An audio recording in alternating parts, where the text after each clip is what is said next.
Thanks so much. Yeah, I'll orient myself out toward the audience. This is surreal for me. I grew up out here in the mid-'80s. I used to walk these streets almost every night, just dreaming. Of course, the male escort business was different back then. Now we're all on the computer. Jimmy, that was amazing. There's no better guy to speak on your behalf than Jimmy, and I know you're upset about Colbert going off the air, but you know, the good news is you're back in the top 5 late night, brother. Right in the fight, right in the mix. Oh shit, yeah, Byron. I want to welcome friends, family, colleagues, junkies dressed as SpongeBob. So it is my birthday, and those of you who know me know I don't much care for birthdays. I like achievement days. My thing is everyone has a birthday. Everyone was born. Everyone celebrates their birthday, but find that day that's an achievement for you. You graduated, med school, what have you, your achievement day, and let's celebrate that day. And for me, I got a Reese's peanut butter cup today because they just put them together, and I'll always remember my birthday as my achievement day when I got the Walk of Fame star. Thank you. Because, you know, when you really break down birthdays, everyone has one. The worst people in the world, the most despicable people. Hitler has a birthday. Idi Amin has a birthday. Chelsea Handler has a birthday. I mean, I'm just saying. This next joke's really just for Jimmy and Sal and those who know Mike August and how much he loves money. I'm a little uncomfortable in the suit, actually. I don't normally wear a suit. As a matter of fact, originally, Mike had cut a deal for me to do this presentation shirtless with goldenpalace.com written on my back. People ask me, somebody asked me, I was doing radio in Utah, and somebody said, where do you want your star? Where do you want it located? And I said, nowhere near Donald Trump's. And they said, why? I thought you liked Trump. I said, yeah, I like Trump, but once a week when Mark Ruffalo is going to destroy it with a pickaxe, he's going to be walking back to his Tercel and see my star and go, oh, well, the axe is already out. Screw this douchebag. I want to thank Donatella Versace for being here.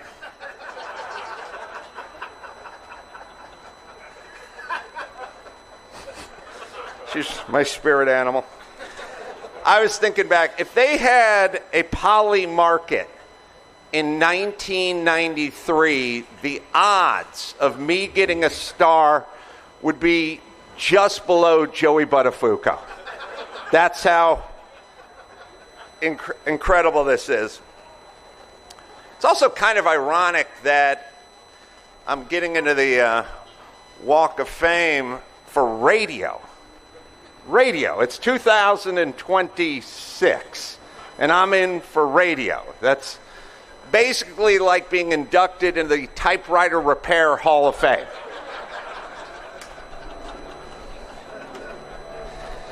You want to hear something surreal? Molly Ringwald is getting a star on the Walk of Fame this year. In 1979, I used to sit in Molly Ringwald's living room. She grew up on Hartsook Street in North Hollywood, 2 blocks from me. I had a crush on her sister. Her mom, Adele, would be baking pie in the 800-square-foot ranch house they lived in North Hollywood. And all these years later, she was 11, I was 15, and in the same year, we're now getting a star on the Walk of Fame, which is, I mean, the odds are, it's got to be less than 50%. Maybe into the high 40s. I don't know, but it's... I love radio. I always loved radio. It was my first love. It kept me company. I worked on job sites. I worked alone a lot. I got up every morning, got my pickup truck at 6. I turned it on. It was morning drive. It was Mark and Brian and Kevin and Bean and Howard Stern after that. And it was always kind of my best friend. Like I wanted to talk. I wanted to hear voices. I want that person to die. And radio was always there for me. The only time it was bad is for a while I worked installing custom closets for an organization called Always Better Closets, and they employed born-again gangbangers. All the guys I installed closets with were former gang members who now found Jesus Christ. And they carried Bibles. They asked for traveling mercy when we got in the cube van. And on the job site, we could only listen to Christian rock. And it was driving me insane.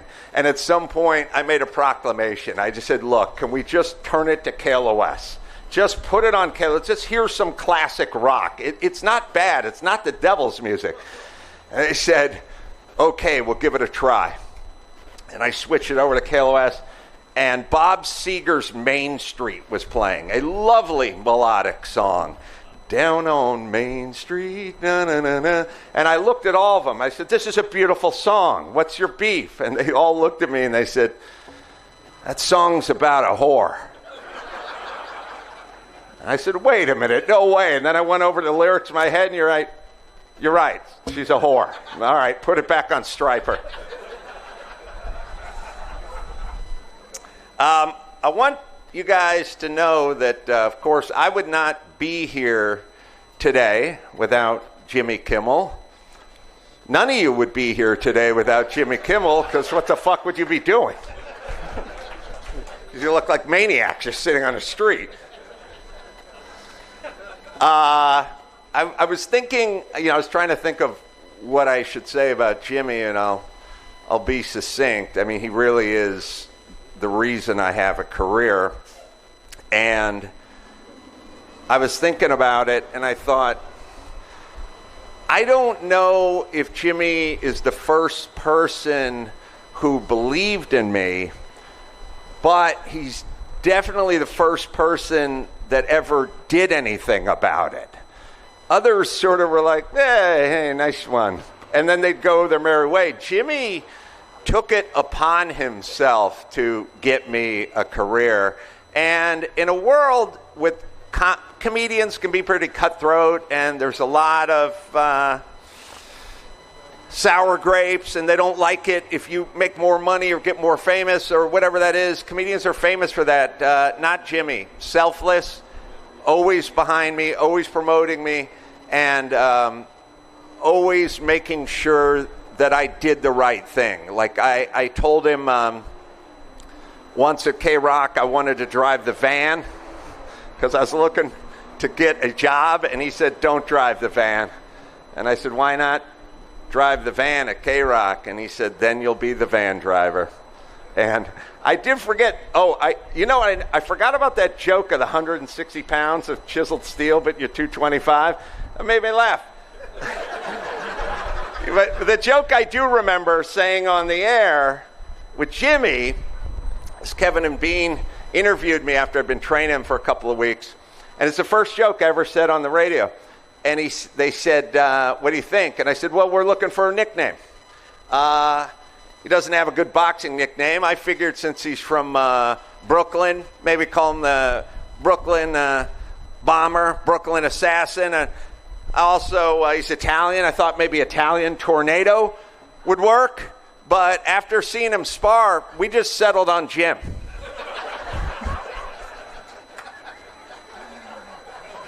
Oh, Drew. God bless Drew. Drew, what? Yeah, put your hands together for Drew.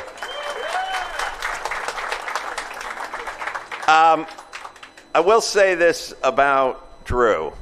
And I'm lucky. I'm lucky in that other people have partners in Hollywood, and famously, years go on and they resent each other, and it's a story as old as time. I am so proud to say that my two partners are still amongst my best friends, and I'm really proud of that. It's not something that happens in Hollywood, and Drew and I love each other so much that when we would finish doing 2 hours of Loveline every night at midnight, I'd get in the car and my phone would ring and it'd be Drew. He wanted to talk some more. And we would talk every night until he got up his driveway and the phone crapped out. I will say this, if people want to know if I enjoy radio. Howard Stern asked me to fill in, to sit in the Artie Lang's chair once. And I said, yeah, I can do that. And then I realized Loveline ended at midnight every night, and Stern started at 3 a.m. out here.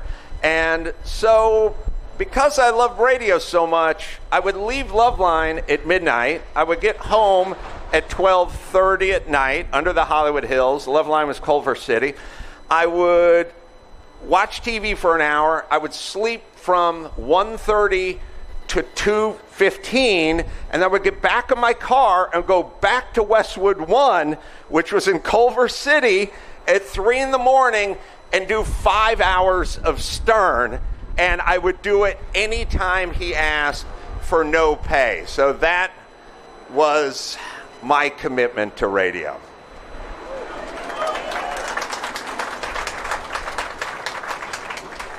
I have a couple people to thank. Podcast one, Norm Pattis, the late, great Norm Pattis, who was a Westwood One guy, too. Rob Ellen, Kit Gray, Sue McNamara. Also, my kids. Come on now. Sonny, Natalia. I don't pass out a lot of compliments, but thanks for not being weirdos. You can easily go down that road in this town, and you guys are solid as Sears. Look that shit up after the... I want to thank David and Danielle Castorado for putting this whole thing on. Matt DeAndrea, everybody, for getting the paperwork in order. All the people have been, so many familiar faces. It's just such an honor and a privilege, and everyone should have this experience at least twice, actually, because I could get one for TV, too, I think. I'm going to talk to. Who do I talk to after this? Thanks, you guys, for coming out tonight.